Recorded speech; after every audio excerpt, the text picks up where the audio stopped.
สหายเหล็กไหลศรีวิไลได้รับเลือกเป็นเลขาคณะบริหารงานพรรคกระทรวงโยธาธิการและขนส่งกองประชุมใหญ่ผู้แทนองค์คณะพรรคกระทรวงโยธาธิการและขนส่งครั้งที่6ปิดลงด้วยผลสำเร็จโดยเป็นเอกสารเลือกเอาสหายเหล็กไหลศรีวิไลเป็นเลขาคณะบริหารงานพรรคกระทรวงสหายงามประสงค์เมืองมณีเป็นรองเลขากองประชุมใหญ่ผู้แทนองค์คณะพรรคกระทรวงโยธาธิการและขนส่งครั้งที่6ไข่ขึ้นและปิดลงในวันที่24 กันยายน 2025โดยการเป็นประธานของสหายเหล็กไหลศรีวิไลกรรมการศูนย์กลางพรรคเลขาคณะพรรครัฐมนตรีกระทรวงโยธาธิการและขนส่งให้เกียรติเข้าร่วมของสหายสอนไซศรีพันดรกรรมการกรมการเมืองศูนย์กลางพรรคนายกรัฐมนตรีแห่งสปป.ลาวพร้อมด้วยคณะประธานกองประชุมใหญ่บรรดาสหายอดีตกรรมการศูนย์กลางพรรคคณะจัดตั้งศูนย์กลางพรรคคณะกวดกาศูนย์กลางพรรคห้องว่าการศูนย์กลางพรรคอดีตการนำกระทรวงโยธาธิการและขนส่งสหายผู้แทนสมบูรณ์จำนวน245สหายและแขกถึกเชิญเข้าร่วมกองประชุมได้รับฟังการผ่านห่างรายงานการเมืองของคณะบริหารงานพรรคกระทรวงโยธาธิการและขนส่งสมัยที่5ห่างแผนพัฒนาเวียกงานโยธาธิการและขนส่ง5 ปี 2026-2030รับฟังการประกอบคำเห็นของต่างหน้าหน่วยพักหักฐานของแต่ละกรมเกี่ยวข้องรับพ้องเอารายงานการเมืองและแผนพัฒนา5 ปีของกระทรวงโยธาธิการและขนส่ง 2026-2030 ผ่านห่างบทสำรวจการนำพารวมของคณะบริหารงานพรรคกระทรวงสมัยที่5บรรดาสหายผู้แทนได้พร้อมกันใช้สิทธิประชาธิปไตยของตน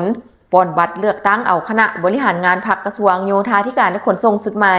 บนพื้นฐานหลักการมาตรฐานและเงื่อนไข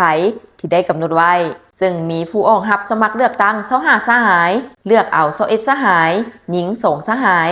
กองประชุมครั้งปฐมฤกษ์ของคณะบริหารงานพรรคกระทรวงโยธาธิการและขนส่งครั้งที่6ได้เลือกตั้งเอาคณะประจำพรรค7สหายประกอบมีสหายเหล็กไหลศรีวิไลสหายงามประสงค์เมืองมณีสหายลิตาคัตถิยะ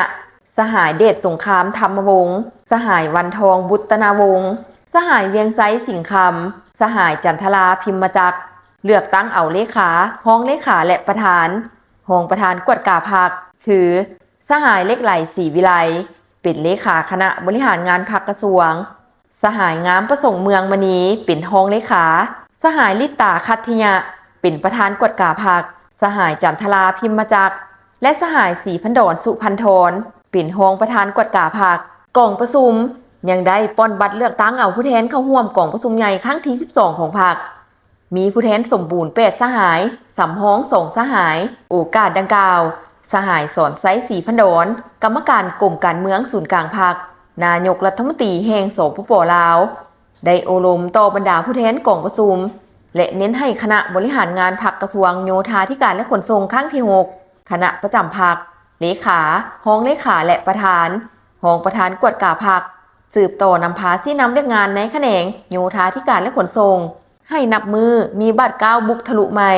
สืบต่อคนคว้าและตกลงเกี่ยวกับการแบ่งเวียกแบ่งความรับผิดชอบให้บรรดาสหายในคณะบริหารงานพรรคกระทรวงคืนใหม่ให้แทดเหมาะกับความรู้ความสามารถและประสบการณ์ของแต่ละสหาย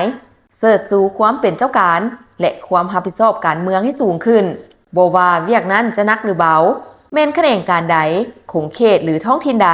และบ่จำแนกเวียกนั้นว่าเคยเฮ็ดผ่านมาหรือบ่จะยกย้ายบอนใหม่หรือบ่